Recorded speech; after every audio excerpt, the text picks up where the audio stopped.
here at banjoandclark.com. This is your home for instructional videos and tabs for learning the guitar, the mandolin, and today the banjo. Today we're doing a bag of licks lesson that's concentrating on banjo endings. Most of our standard banjo endings kind of have two parts, right? We have an A part and kind of a B part. Question, answer, just like I played there. So what I thought would be cool is to give you 4 or 5 variations for the A part, 4 or 5 variations for the B part, then teach you how to play those and how to mix and match those together so you can create custom endings to your song. You know, I had a teacher once tell me that he loved the ending to one of my songs that I was playing him. I took that as a compliment, of course, and told him that I'd made up that ending myself. And he said, no, not the actual ending lick. I like the fact that your song ended. It's over. Let's dive into these. If you're watching this on my website, be sure and go over to the banjo tabs, over to the member area, and print out the PDF for this so you can follow along. I'll be referring to those measures. If you're watching this on YouTube, here in a little while, I'm going to ask you to go over to my website, banjoandclark.com, where for a very low price, as low as I can possibly make it, you can become a Gold Pick member and have access to all of these videos and tabs that I update each and every week. Okay, so let's jump into these. I'll show you what they are, teach you how to play them, and we'll put them all together.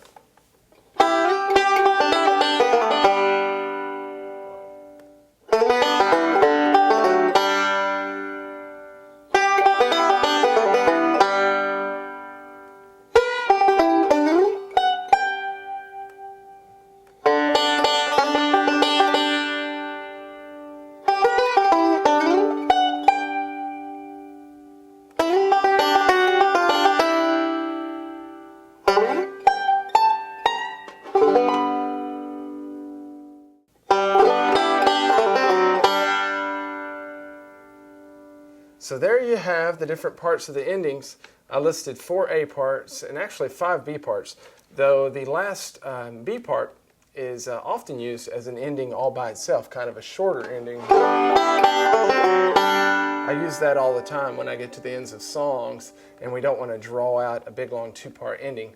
You can kind of throw that one in, but it also works great paired up with one of those A parts. So what I'd like to do is kind of explain to you what we're going to do here. I'm going to slow down each one of the A parts and each one of the B parts. Then I'm going to, together with you, put together maybe A part number 1 with B part number 3, or A part number 2 with B part number 4. And you'll find that you'll kind of get your favorite little combinations. There's some of them that just really sound good together, better than the other ones, but they all fit together pretty well. One of my favorite ones is taking B part or A part number 3 and combining it with B part number 4. It sounds like this. Those work really well together. And so let's dive in. Let's teach A part number 1 and B part number 1 slowed down. Put them together, and before too long, you'll be able to end all of your songs really well. 1. That is A part number 1, kind of up to speed. I start out here on the 2nd fret of the D string with my middle finger. Some might choose to use their index finger, and in all of these licks, I would advise you to play what's most comfortable for you. There's times when I'll tell you that you really need to use a certain finger, and then there's other times where I will just leave it up to your discretion. This is one of those times where I like to use my middle finger. You'll kind of see why here in a second, but essentially we start out with a pinch, meaning that we play 2 fingers at once. We're going to start out with our thumb on the high G string, our middle finger on the high D string on the 1st string, and then after we pinch it, you see there in your tab that we're going to pinch and then slide up to the 5th fret there, okay? From the 2nd to the 5th.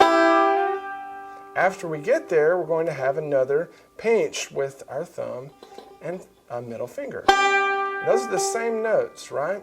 The 5th fret on our D string is the same note, that's a G note, as our 5th string up here, which is also a G. That's one way that we can check our tuning. Make sure that those two match up. Then we're going to drop down the 2nd half of measure 2 there and we're going to start a forward roll. And what I'd like for you to do is place your middle finger on the 3rd fret of the B string, the 2nd string, then our index on the 2nd fret of the D string, and we're going to play a forward roll, complete forward roll, all the way back around to our thumb. Do that. Then at that point we're going to release our left hand and play a backwards roll back down with our right hand and measure 3. Except when we hit that G string, we're going to do a really quick pull off. Now typically I will do the pull off with my ring to my middle, and I pull off going up towards the ceiling. That's probably one of the least common ways to do it. Since you're already playing with these first 2 fingers up here, it's fine to do this pull off with from your middle to 2nd. And then many people pull off going down. I pull off going up. I'm able to do it both ways. It's whatever is most comfortable for you. Personally, I generally will pull off at this point. There's other times where I do pull off going down. But on this one, I'm pulling off going up. That's just the way I do it. Do it whichever way is most comfortable for you. But the point is that that is a 16th note pull off, meaning that that pull off needs to happen before our middle finger on our right hand plays that open 1st string there in measure 3. So it should sound like this.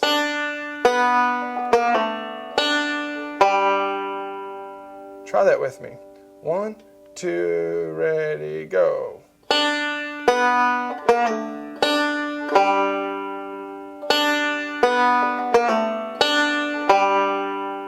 So the whole lick together. 1, 2, 3.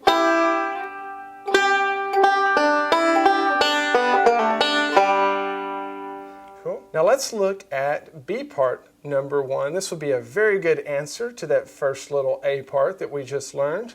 This one's going to start out there in measure 15 on your tab. We're going to start off with a slide from the 2nd to the 4th fret on the G string, and I do that with my middle finger. I do a lot of stuff with my middle and ring, and that's because I grew up a piano player, and so I'm used to using those last few fingers there. But if you're stronger and feel more comfortable using your index more often, go right ahead. I like to have my index down here kind of out of use, so if I need it on the 1st frets, I can just grab it and not have to shift back down. That's the only reason I do that. But here I'm going to play it for you really slow, starting in measure 15.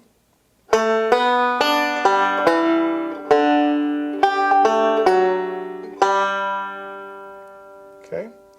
What we're going to do is we're going to start out with this slide. And I want you to notice something about this slide that's different from the pull-off we had before. This is called an 8th note slide. If you'll look there at the tab, the bottom of the note stems, it just has one single bar down there versus in measure 3 when we have that double bar. That means this is an 8th note slide. It happens at the speed of an 8th note, meaning that we are not going to rush this slide. We're going to arrive at the 4th fret at the same time that our index finger picks our 2nd string there. So it sounds like this. If we wanted to do a 16th note slide, we can do that if we wanted, and it would happen faster. This time, though, on the tab, I have an 8th note slide. Okay, and it's okay to do either one. I just want to make sure that you know which one you're doing, because we're going to need both as we become better banjo players. We end that measure. Then we go into measure 16 for the last half of B part number 1. And we're going to go to this partial D shape, meaning our index is on the 2nd fret of the G string, our ring is on the 4th fret of our D string, and then we end with a pinch with our 2 fingers there on the G and D string. So let's play that lick together. Let's try that. 1, 2, 3, 4.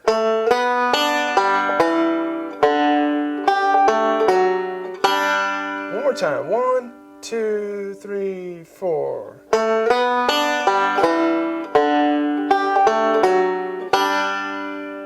Good job. You think you can put A part number 1 and B part number 1 together? Let's try that. All right, we're going to start out with A part number 1. And then we're going to go directly into B part number 1. Why don't you try it with me? Here we go. 1, 2, 3.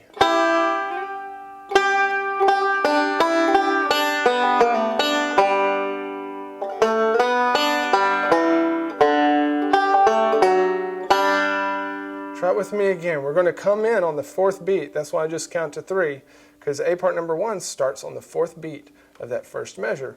1, 2, 3.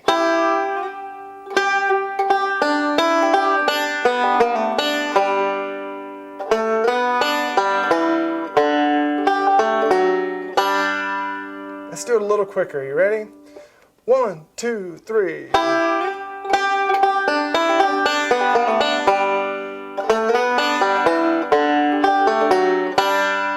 Can you speed it up a little bit more? I think you can.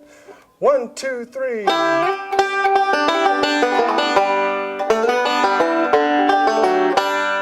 Good job, good job. Now that's just one ending there. Let's look at A part number 2 and then learn B part number 2 and the rest of them.